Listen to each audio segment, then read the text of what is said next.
Every story begins with a choice. This is a story of a poor boy who chose a different path. In the city of Oakhaven, the sun had been a memory for a very long time. Everything was the color of smoke and shadows, from the tall chimneys to the puddles in the street. A boy named Kieran walked through the gloom, his stomach as empty as the gray sky above him, wondering if the world would ever be bright again. One afternoon, tucked between two cold paving stones, Kieran saw a strange flicker. It wasn't the reflection of a street lamp or a discarded bit of tin. It was a small, round seed, humming with a soft, pulse gold light that felt warm against his freezing fingertips when he picked it up. "That is a sunseed," a raspy voice called out from the shadows. An old traveler named Alden approached, clutching a heavy leather purse that clinked with the sound of metal. "Give it to me, boy, and you will never go hungry again. You can buy all the bread and warmth in the world with what is in this bag." Kieran looked at the gold and then at the seed. He could almost smell the fresh loaves of bread and feel the thick wool of a brand new coat. His choice was difficult. He could choose survival for himself today or protect a tiny spark of light for a world that had forgotten what beauty looked like. Kieran looked back at the seed. It felt like a tiny, living heartbeat in his palm. "I'm sorry," he whispered, looking up at the traveler.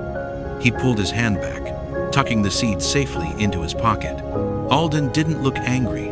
Instead, he watched Kieran with a surprised and knowing smile as the boy walked away.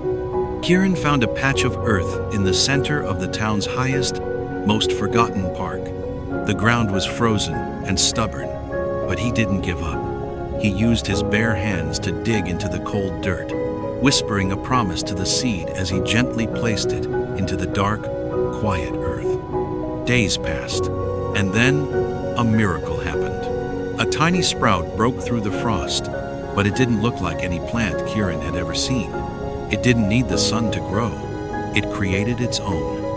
The little stem sang with a soft light, and Kieran stayed by its side through the night, shielding it from the biting wind with his own tattered coat. Soon, others began to notice the change.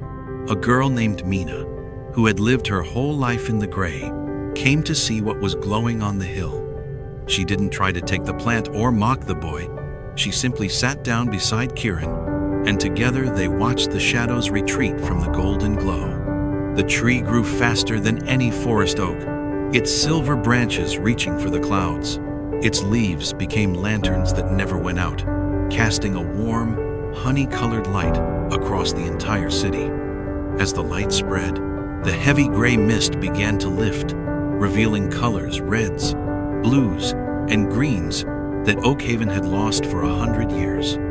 Because one boy chose hope over a full stomach, the world was reborn. Kieran and Mina stood at the edge of the hill, looking at the vibrant town square where people were finally coming out of their homes to laugh and talk. They lived in a world that was finally, beautifully bright, all because of one small seed and one big heart. Maybe your life won't change today, but your choice can. Thanks for listening.